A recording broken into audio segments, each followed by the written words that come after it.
రఘునందన్ రావు ఎక్కడున్నావు? మెదక్లో ఓ కేసులో నువ్వు మాట్లాడితే నీకోసం హిందూ సేవకులు జై రగన్న అని నిన్ను గెలిపించుకున్నారు, భుజాల మీద మోసిర్రు.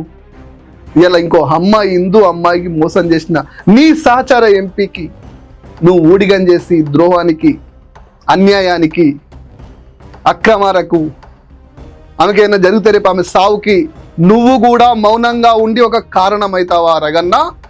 మాట్లాడు. ఇట్లా ఇట్లా ఇట్లా ఇట్లా అని చెప్పేసి అనే కదా మాధవిలత. పతంగి తెంపుడు కాదమ్మా, పసిపిల్లల్ని కాపాడడానికి మాట్లాడు అంటున్నా. విరంచో విపంచో ఉన్నావు కదా, నీది బాగుంటే సరిపోదు కదా. నీకు ముఖం నువ్వేం చేసినావని నిన్ను మొన్న గన్ని ఓట్లేసారు. మహిళవు కదా, కనీసం ఎప్పుడైనా సమస్య వస్తే మాట్లాడతావని మాట్లాడు. చాలామంది బీజేపీ ధర్మం కోసం మాట్లాడేటోళ్ళు, ఎంతోమంది ధర్మ యోధులు ఎలా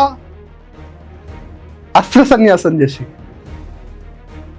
మిత్రులారా, నేను మళ్ళీ చెప్తున్నా జగన్నాథ నడసూత్రధారే కృష్ణ భగవానుడే చెప్పిండు, మహా యుద్ధాలన్నీ మన వాళ్ళతోనే అని. బండి సంజయ్ కొడుకు తప్పు చేసిండు. వాణ్ణి ప్రశ్నించడానికి మీకేమైంది? ఆనాడు అర్జునుడు అంటే వాళ్ళ భుజాల మీద మోసిండు వాళ్ళ తాత, వాళ్ళ గురువు అని చెప్పి. మీకేం పాడైంది?